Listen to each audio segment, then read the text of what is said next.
In the ever-changing world of online games, titles rise, dominate the internet for a few years, and then slowly fade away into nostalgia videos and remember this Reddit threads. Yet somehow, against all logic and perhaps even against the will of its own developers, Team Fortress 2 continues to exist in 2026 like a caffeinated cockroach that simply refuses to die.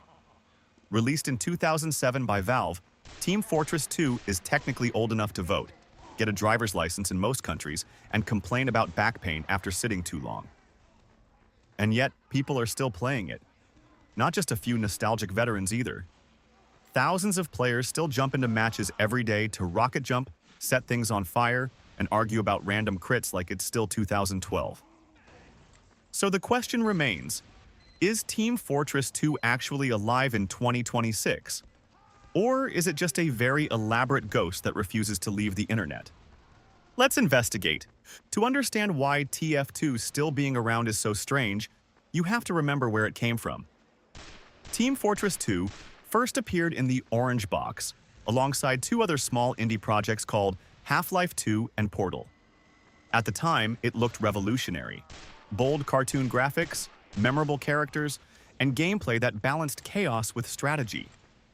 Instead of realistic soldiers with 15 types of assault rifles, TF2 gave us 9 distinct classes.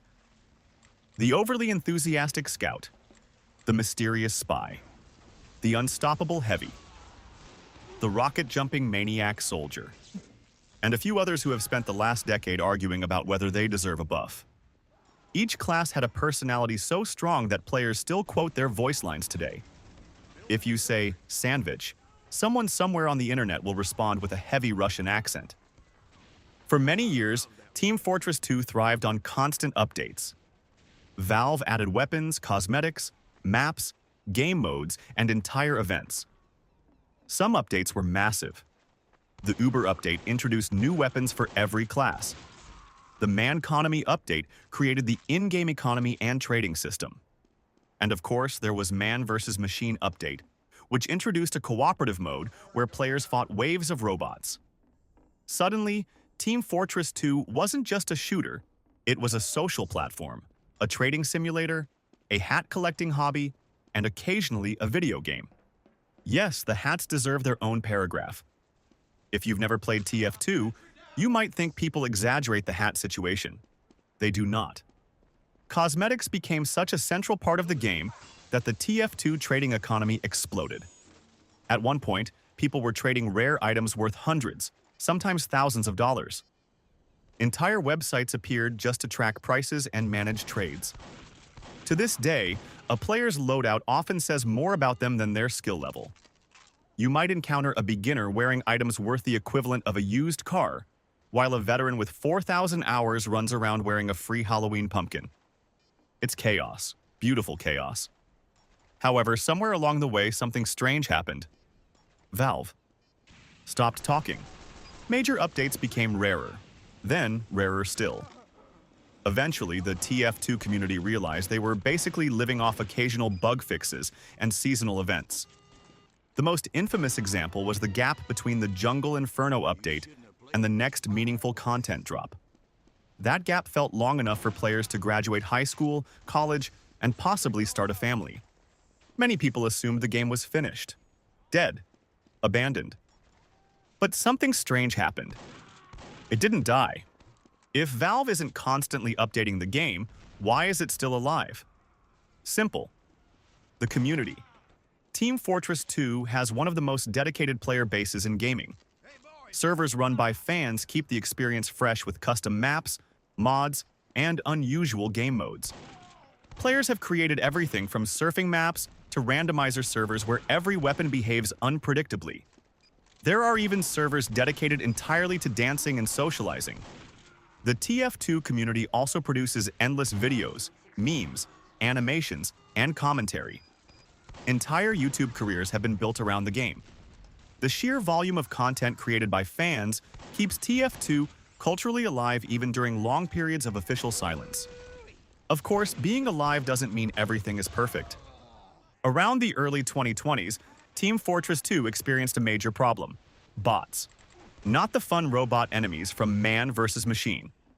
We're talking about automated accounts that invaded public servers, often spamming voice chat or instantly eliminating players. For a while, it genuinely looked like the game might collapse under the weight of these bots. Matches were chaotic, frustrating, and sometimes completely unplayable. But again, the community stepped in. Players organized, reported bots, and pushed Valve to address the issue. Over time, improvements and moderation tools helped stabilize the situation. Was it perfect?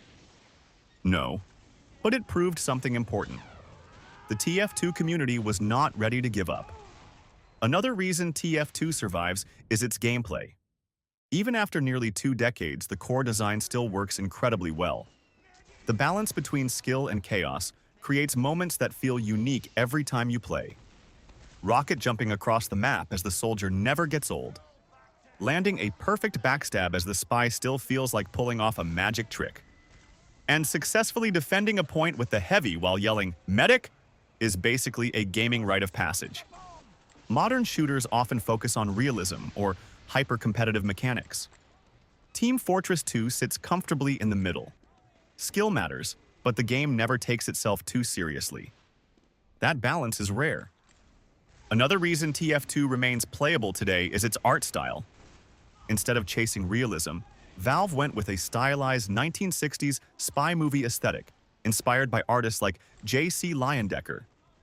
The result is a game that still looks good nearly 20 years later.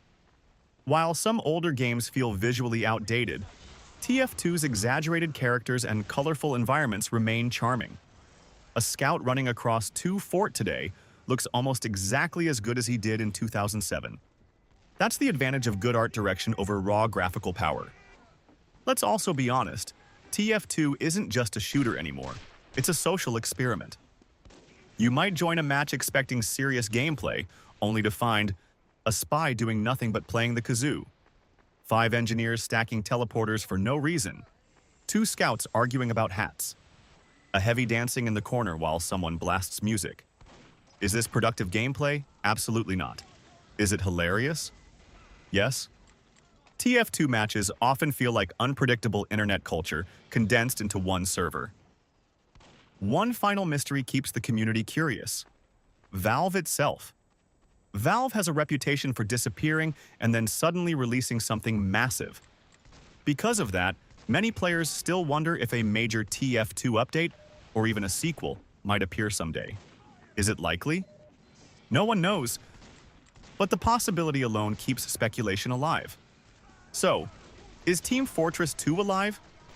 In the traditional sense of modern live service games with constant updates and battle passes, Team Fortress 2 is practically a fossil.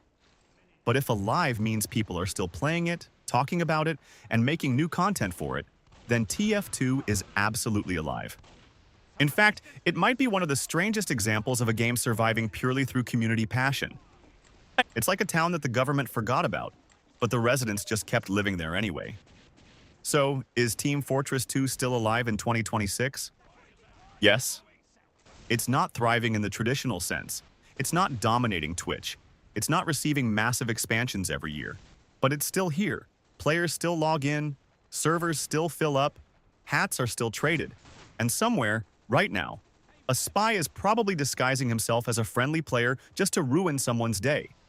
In a gaming industry obsessed with the next big thing, Team Fortress 2 survives by doing something simple: being fun. And honestly, that might be the most impressive achievement of all. Because when a game can survive nearly 2 decades of changing trends, abandoned updates, bot invasions, and endless memes, it's not just alive, it's legendary.